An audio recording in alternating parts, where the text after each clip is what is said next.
What are some of my favorite learning resources? Listen, there are a variety of ways that we've learned. And I say we, myself, Charlie, Fernando, people I know who have really gotten a high level. And, okay, you can talk about your basics, okay? Let's say you're just starting out. You can talk about getting some basic textbooks, like Essentials of Strength and Conditioning, and a basic anatomy book, I think it's Myriab's or whatever, anatomy and physiology. Those are your basics. But once you get past, and those are and I mean basic, those are basic. You want to have, that's a basic language. Those are your basics. But the way that like I said, we have multiple degrees, obviously, from multiple universities. And I will tell you, people who walked out with a BS degree or master's degree in exercise science or nutrition, if they just relied on the curriculum, they would know the basics. They would know really well Essentials of Strength Conditioning and that anatomy and physiology book. They'd be able to tell you that really well. How well would they be able to apply knowledge? Not very well. How cutting edge would they be? Not much at all.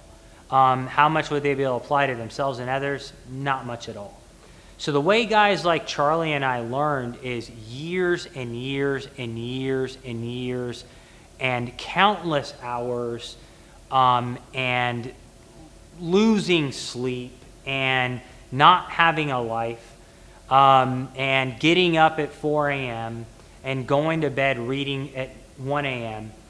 We would take topics, say, any question you gave us today, can deadlifts hurt you? We would take that question. There's not a textbook that's going to give that to you. You would take that question and we would go read 50 papers on it, okay? I remember Charlie, his original dissertation idea was, do deadlifts make lats grow? So he showed me a literature review on it, and I tell you, he must have read 50 to 100 papers to come with that literature review.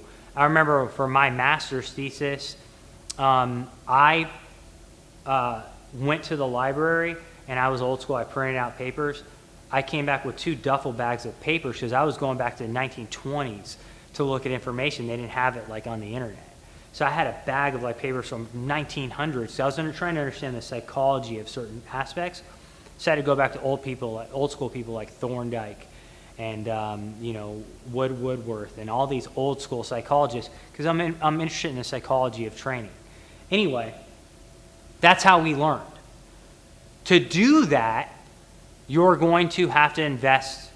To be an expert, you're going to need to probably spend 10,000 hours studying, and that's not a nice answer, right? Most people don't want to do that. You're going to scare people off with that.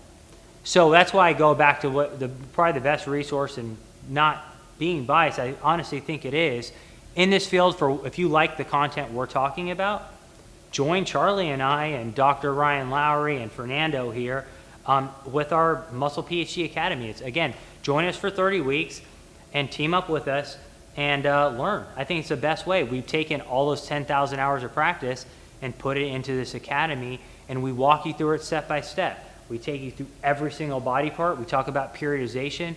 Charlie breaks down squat, deadlift, bench press. Imagine when you go to school. I remember I was in school. I had to raise my hand to get an interesting question. Like I would be in biology, and they talk about glycolysis, and I was an annoying student. Okay, I was the annoying student who was asking the professor how that tied in with gaining muscle, and they had no idea. And they were tired of me raising my hand.